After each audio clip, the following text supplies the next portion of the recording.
Tata group की शुरुआत 1868 में जमशेदजी टाटा ने की थी और आज यह कंपनी न सिर्फ भारत में बल्कि दुनिया भर में अपनी पहचान बना चुकी है। टाटा ग्रुप 100 से भी ज्यादा देशों में काम कर रहा है और इसके बैनर तले 30 से ज्यादा कंपनियां हैं। अगर आप सफ़र करते हैं तो आपने कभी न कभी टाटा मोटर्स की गाड़ियां जरूर देखी होंगी। टाटा मोटर्स भारत की सबसे बड़ी ऑटोमोबाइल कंपनियों में से एक है। नेक्सन, हरियर, टियागो जैसी गाड़ियां न सिर्फ भारतीय सड़कों पर दिखती हैं बल्कि विदेशों में भी लोकप्रिय हैं। टाटा की विभिन्न कंपनियां जैसे Tata power, Tata consultancy services (TCS) और टाटा कम्युनिकेशंस भी अपने अपने क्षेत्रों में बेहतरीन काम कर रही हैं। तो दोस्तों, टाटा हमारे जीवन के हर क्षेत्र में कहीं न कहीं अपनी छाप छोड़ता है। चाहे वो सफ़र हो, खाने पीने की चीज़ें या फिर देश की तरक्की, टाटा हमारे साथ हर कदम पर है। टाटा हर कदम पर आपके साथ। जानिए कैसे टाटा हमारी जिंदगी का हिस्सा है।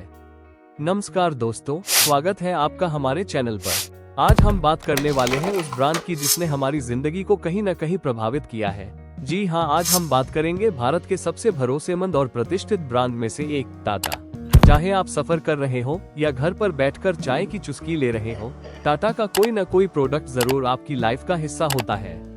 टाटा सिर्फ एक नाम नहीं, यह एक एहसास है, एक जिम्मेदारी है।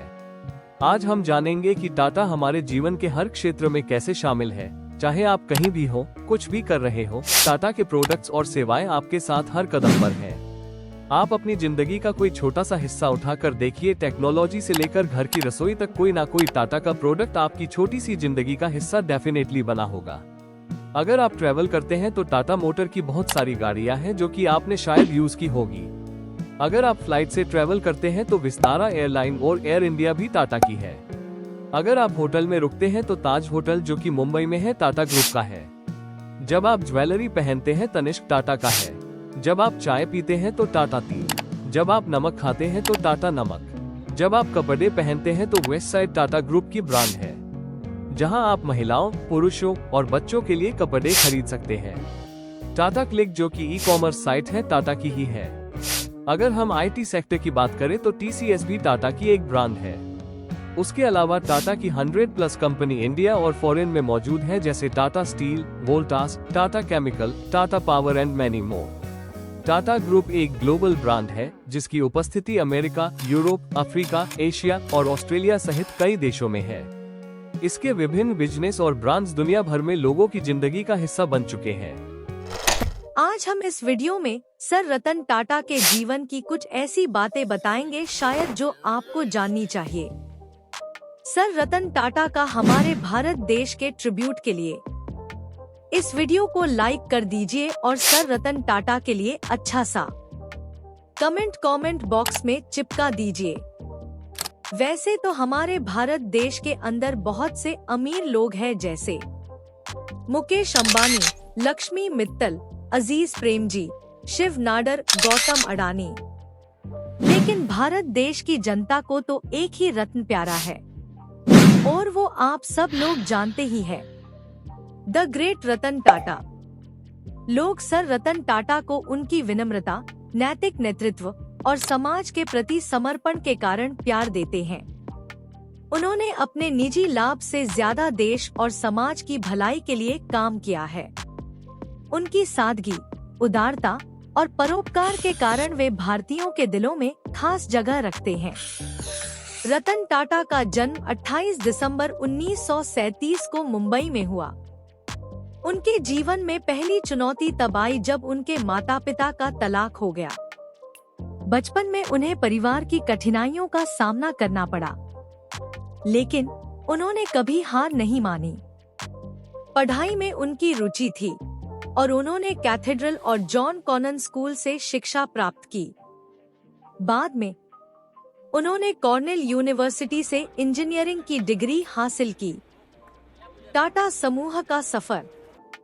1970 में रतन टाटा ने टाटा समूह में अपनी यात्रा शुरू की, लेकिन उन्हें हमेशा अपने नाम से नहीं पहचाना गया। उन्होंने काम किया, मेहनत की और धीरे धीरे कंपनी के प्रमुख पदों तक पहुंचे। 1991 में जब उन्होंने टाटा समूह का नेतृत्व संभाला, तब उन्होंने एक नई दिशा दी। उनके नेतृत्व में टाटा समूह ने Tata Motors, Tata steel, Tata consultancy services (TCS) और इंडियन होटल्स ताज जैसे ब्रांडों के माध्यम से वैश्विक पहचान बनाई। टाटा की गाड़ियां अपनी मजबूती, सेफ्टी और इनोवेशन के लिए जानी जाती हैं। खासकर टाटा नेक्सन को ग्लोबल NCAP में 5 स्टार सेफ्टी रेटिंग मिली है, जो इसे भारत की सबसे सुरक्षित कारों में से एक बनाता है। अब बात करते हैं हमारे रोजमर्रा के कुछ ऐसे प्रोडक्ट्स की जिनके बिना हमारा दिन पूरा नहीं होता। दोस्तों, अपने शोले फिल्म का एक डायलॉग तो सुना ही होगा, जिसने सांबा गब्बर को कहता है कि मैंने आपका नमक खाया है। ऐसे ही टाटा का नमक तो पूरा देश खाता है। टाटा नमक और टाटा टी हर भारतीय घर का हिस्सा हैं। देश का नमक कहकर टाटा ने सिर्फ प्रोडक्ट नहीं, बल्कि एक भावना को घर घर पहुंचाया है। सुबह की शुरुआत हो या शाम का चाय का वक्त, टाटा टी ने हर भारतीय को एक अनोखा स्वाद और ताजगी दी है। क्या आप जानते हैं, टाटा सिर्फ कंज्यूमर प्रोडक्ट्स में ही नहीं, बल्कि भारत की तरक्की में भी एक महत्वपूर्ण भूमिका निभा रहा है। टाटा स्टील ने भारत के सबसे बड़े इंफ्रास्ट्रक्चर प्रोजेक्ट्स में योगदान दिया है, जिससे न सिर्फ इंडस्ट्री बल्कि पूरे देश का विकास हुआ है। रतन टाटा को उनके असाधारण योगदान और नेतृत्व के लिए कई प्रतिष्ठित पुरस्कार और सम्मान प्राप्त हुए हैं।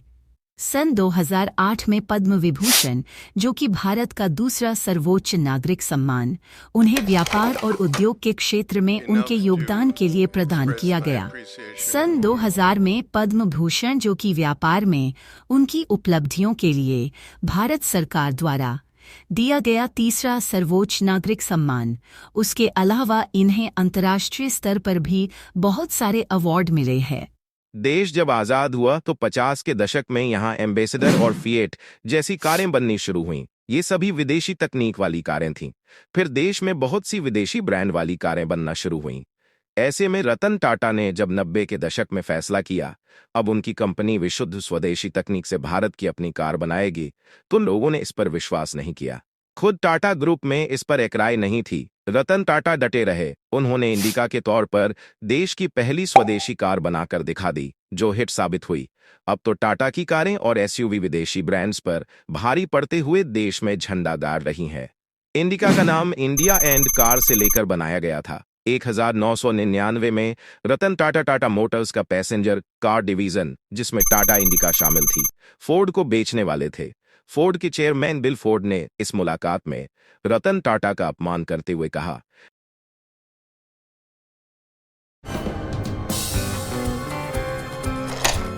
दोस्तों, सन 1999 में मंदी के दौरान रतन टाटा जी ने अपनी जो इंडिका कार है, जो फेमस इंडिका कार है, उसको बेचने का फैसला किया और उन्होंने फोर्ड से गुहार लगाई। यानी फोर्ड के चेयरमैन के पास गए, उनसे मिलने गए और बोला, भाई आप मेरी ये कार खरीद लो।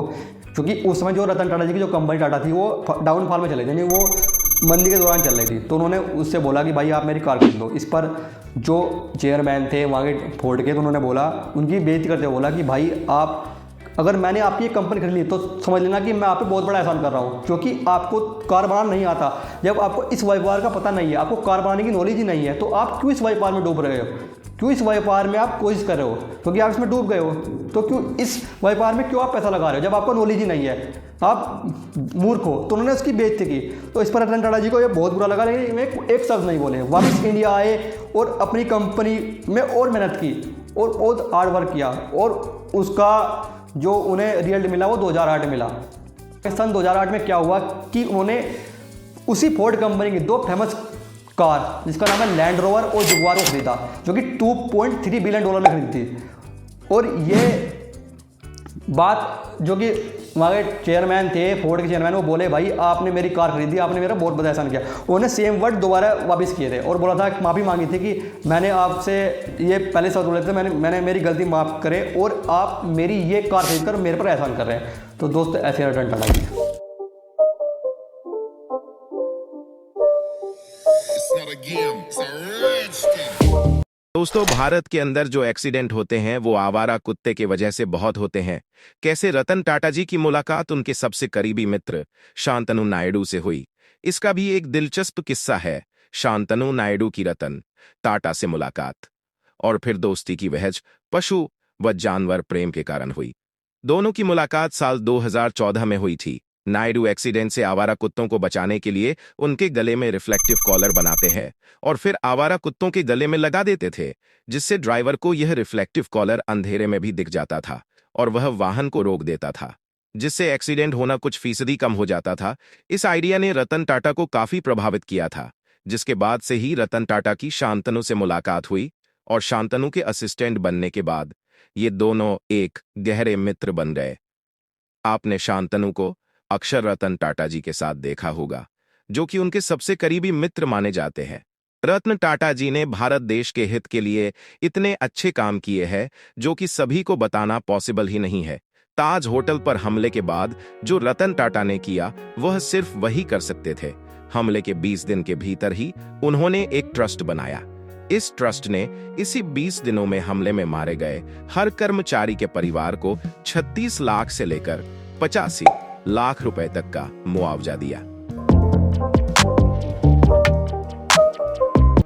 दोस्तों, रतन टाटा जी को नैनो का आइडिया कहाँ से आया? दोस्तों, एक बार की बात है, रतन टाटा जी मुंबई की सड़कों पर सफर कर रहे थे तो उन्होंने देखा कि एक ही परिवार के 4 लोग एक स्कूटर पर सफर कर रहे हैं और उस समय मुंबई की सड़कों पर भारी बारिश हो रही थी और वे लोग बारिश से बचने की नाकामयाब कोशिश कर रहे थे, लेकिन वह बारिश से अपने आप को नहीं बचा पा रहे थे। दोस्तों, स्कूटर पर माता पिता के अलावा 2 बच्चे पूरी तरह से एडजस्ट भी नहीं हो पा रहे थे। इस पर रतन टाटा जी ने सोचा कि क्यों ना कुछ ऐसा किया जाए कि कितना अच्छा होता अगर इनके पास एक छोटी सी कार होती जो कि इन्हें धूल और बारिश से बचाती। बस इसी के बाद रतन टाटा जी ने नैनो को बनाने का निर्णय लिया। साल 2008 में नैनो का सपना रतन टाटा जी ने पूरा कर लिया। 10 जनवरी 2008 में उन्होंने दिल्ली के प्रगति मैदान के ऑटो एक्सपो में नैनो को लॉन्च किया, जिसकी कीमत केवल 1 लाख रुपए थी। सन 2009 में नैनो का भारत की सड़कों पर उतरने के बाद 2019 के पहले 9 महीने में केवल एक ही कार बिक्री हुई, यानी एक ही कार बिकी, जिससे टाटा नैनो की सेल गिर गई।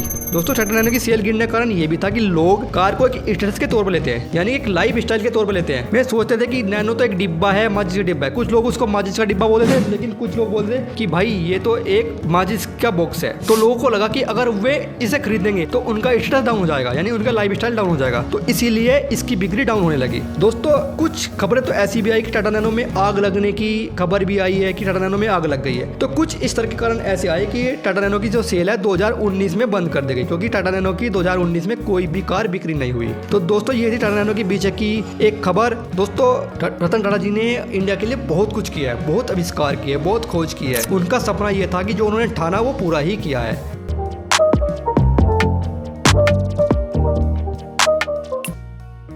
दोस्तों, जो ब्रिटिश कंपनी भारत के अंदर व्यापार कर रही थी तो उन्हीं की फेमस ब्रांड टेटली और कोरस, इन दोनों कंपनियों को खरीदकर उन्होंने एक नया कदम उठाया था। दोस्तों, अगर हम बात करें, टेटली एक चाय के लिए प्रसिद्ध कंपनी थी जिसकी चाय अमेरिका और यूरोप में काफ़ी प्रसिद्ध थी। तो इस कंपनी को रतन टाटा जी ने सन 2000 में लगभग 43.2 करोड़ पाउंड में खरीदा था। उसके बाद एक बाहरी कंपनी एक इंडियन कंपनी के अधीन हो गई थी, यानी कि इंडियन कंपनी का हिस्सा बन गई थी। दोस्तों, आपको ये जानकारी है नहीं होगी, जो भी 2 कंपनी रतन टाटा जी ने खरीदी थी, जिसका नाम था कोरस और टेटली, ये टाटा से 4 गुना बड़ी कंपनी है, लेकिन इन बड़ी कंपनियों को भी रतन टाटा जी ने खरीद लिया था। और आपको ये जानकारी है नहीं होगी कि इससे पहले किसी व्यक्ति ने, यानी किसी भी भारतीय कंपनी ने बाहर किसी भी देश में जाकर कोई भी कंपनी आज तक बाई नहीं की थी, यानी कोई भी कंपनी नहीं खरीदी थी। तो ये पहली कंपनी जो जिसका नाम था कोरस और टेटली, जो कि रतन टाटा जी ने एक बाहर यानी विदेश ब्रांड खरीदा था। उसके बाद 2007 में रतन टाटा जी ने कोरस नाम कंपनी, जो कि स्टील में प्रसिद्ध है, उसको खरीदा था और ये उन्होंने 12 अरब पाउंड में खरीदी थी, यानी 12 अरब पाउंड में उन्होंने कोरस नामी कंपनी, जो कि स्टील के लिए प्रसिद्ध है, वो खरीदा था। तो दोस्तों, ये एक बहुत बड़ी डील थी, बहुत बड़ा कदम था कि एक भारतीय कंपनी ने बाहर जाकर इतनी बड़ी बड़ी कंपनियां खरीदी हैं। और इन कंपनी खरीदने के बाद टाटा स्टील दुनिया की 5वीं सबसे बड़ी कंपनी बन गई थी, यानी कि टाटा स्टील का नाम दुनिया में सबसे 5 नंबर पर आ गया था। और इतनी बड़ी बड़ी कंपनी खरीदने के बाद एक नया ही प्लेयर, एक ग्लोबल प्लेयर उन्होंने विकसित किया, यानी कि ग्लोबल आयाम विकसित किया टाटा ने अपना इंडिया के अंदर और पूरे देश के अंदर भी। और लोग हैरान हो गए थे कि भाई टाटा को देखकर हैरान हो गए थे कि इन्होंने इतनी बड़ी बड़ी कंपनी, विदेशी कंपनी भी इंडियन ब्रांड ने खरीद ली है, इससे हमारे देश का एक नाम भी ऊंचा हुआ। तो रतन टाटा जी ने ऐसे बहुत सारे काम किए हैं जिससे हमारे देश का नाम भी विकसित हुआ है और इन्होंने लोगों के हित के लिए बहुत सारे ऐसे काम किए। तो दोस्तों इस वीडियो में हम आगे भी बहुत सारी चर्चा करने वाले, तो वीडियो में बने रहिए।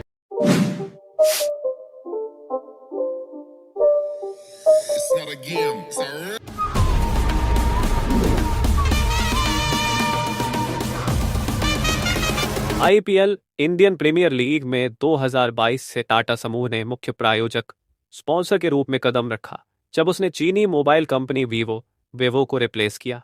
भारत चीन के बीच 2020 के गलवान घाटी संघर्ष और सीमा विवाद के बाद देश में चीनी कंपनियों के खिलाफ गुस्सा और विरोध बढ़ा था। इस कारण से कई चीनी ब्रांडों की छवि को नुकसान हुआ और भारतीय ब्रांडों को समर्थन मिलने लगा। वीवो, जो पहले IPL का टाइटल स्पॉन्सर था, ने 2020 में टेम्परेरी रूप से ITL से हाथ खींच लिया और अंततः 2022 में पूरी तरह से स्पॉन्सरशिप छोड़ दी। इस मौके पर टाटा समूह ने वीवो की जगह ली। यह कदम भारत की वोकल फॉर लोकल मुहिम और आत्मनिर्भर भारत अभियान के तहत भी देखा गया, जहां चीनी कंपनियों की बजाय भारतीय कंपनियों को प्राथमिकता दी जाने लगी। टाटा की स्पॉन्सरशिप से यह भी दिखा कि भारत के लिए चीनी कंपनियों की जगह अब घरेलू और प्रतिष्ठित ब्रांड महत्व रखते हैं।